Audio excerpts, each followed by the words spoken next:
question number 3. And I think that I did get a collection of questions here, and I'm going to try and incorporate them. Many of them are reflected in the prepared, or some of the sentiments of the questions that were submitted are reflected in the prepared questions. So I'm going to try and tailor those to make sure that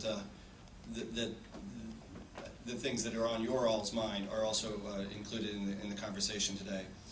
And one of them that showed up in a number of questions from the audience dealt with immigration. And the question that was prepared by the committees, it reads as follows. There are 12 million illegals in this country.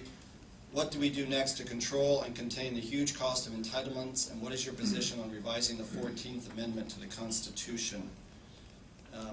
And so that's a 3-part question, and that I think the other question that the other portions of them that came from the audience were essentially, what do you plan to do about immigration, and do you support the Arizona law?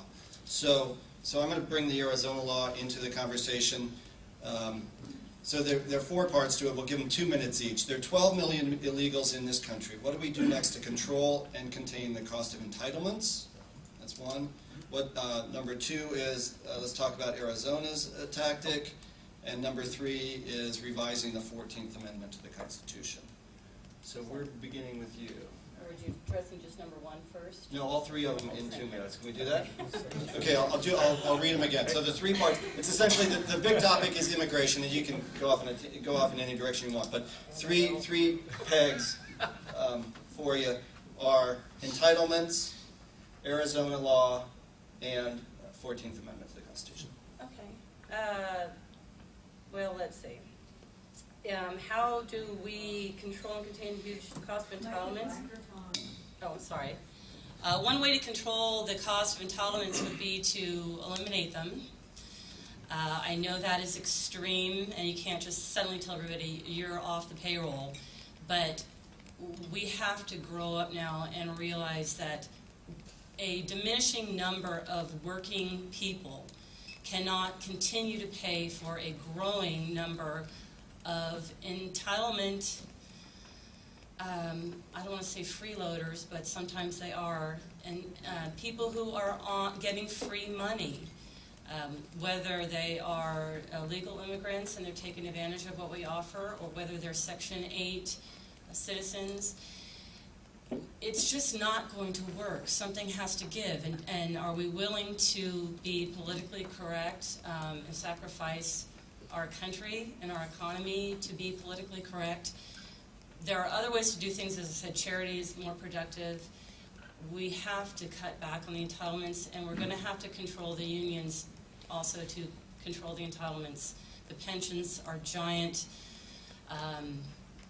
It's just not going to work. As hard as it's going to be, we're going to have to make hard choices, and we're going to have to deal with this. I am not anti-immigration, however. We need people to continue to come to this country who want to work. And we've got to find a way to make them, if the jobs are there, to make it a little bit easier for them to come in. It takes about 130 years, if you are Mexican, to get into this country, and most people aren't going to wait that long. So we've got to make it a little bit easier for them to come in. But control the entitlements so that it's okay, so it doesn't cost us, it doesn't hurt us. And I think the uproar about the Arizona immigration law was ridiculous. They have a right to protect themselves. I don't know if it's the right thing to do, but I know it was not the right thing to do to have unions and La Raza and other groups and people in other states, fighting them.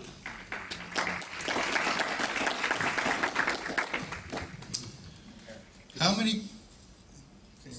Okay. How many people in this room know or have known someone who is in this country undocumentedly, illegally? Every hand in this room should go up.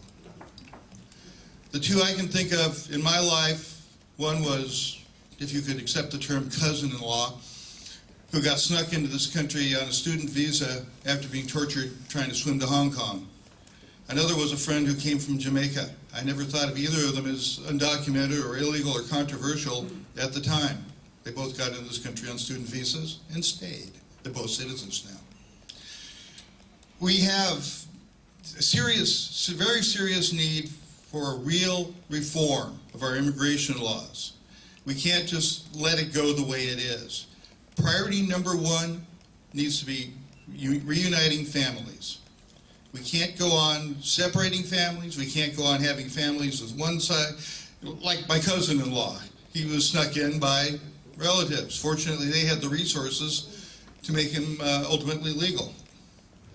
As far as the Arizona law, there are provisions in that law that encourage racial profiling. Those provisions need to go away. Racial profiling is wrong. As far as the 14th Amendment, it's done quite well for the last 150 years. Thank you. Congressman Farr, it's to you. Thank you. First of all, there's no entitlements for illegal activity or illegal people. There is only the entitlement if arrested, you get due process of the law. Secondly, the Arizona law, I'm certainly supportive of the feelings of people in Arizona, but I think it's wrong for a single state to take into their hands the responsibility of the federal government. It's awfully a very tricky thing, as we know from our own community, where we witnessed in this town deportation of our Japanese American citizens, deportation or relocation of our Italian citizens during World War II. We don't want to have people going out and being profiled just because of their nationality, being told that they're going to be arrested or deported. That is the responsibility for determining that is with the federal government, and that's why there isn't a single police officer in this county, in this 17th district, that supports the Arizona law. We're trying to do community policing to become friends of the community, not to become the community afraid of our policing. And lastly, the Constitution isn't broken. We don't need to change the 14th Amendment. There's a misnomer that if you have a baby in the United States, you've got some kind of entitlement. You don't. That baby doesn't have any legal rights until they're 18 years old.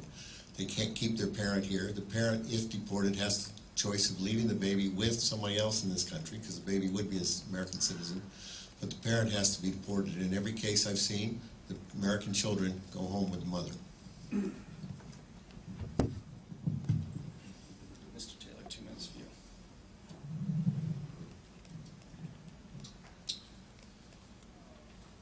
The first thing we need to do is to stop the hemorrhaging by securing our border.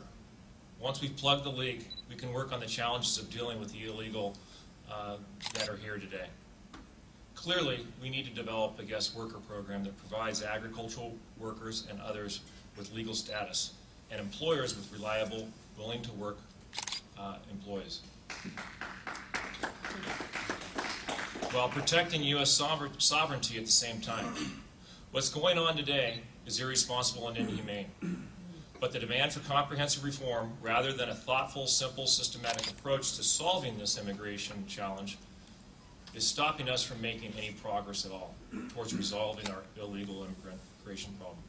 Let's act now by breaking the illegal immigration problem down into manageable elements and implementing thoughtful solutions to each of these elements. So those are: secure the border, implement a temporary guest worker program, and then going from there.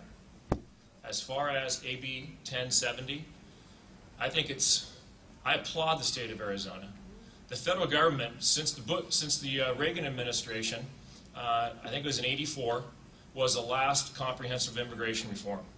And I don't know how many undocumented or illegals at that time were given amnesty. And the way they were given amnesty is they're given permanent residency.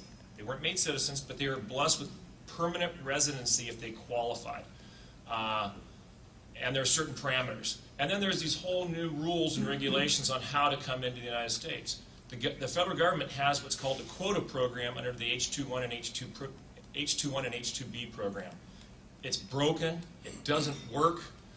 Government needs to get out of that activity of saying how many immigrants are necessary to harvest the crops in our field or to do other jobs that American citizens have fulfilled to the extent that they're willing to fulfill.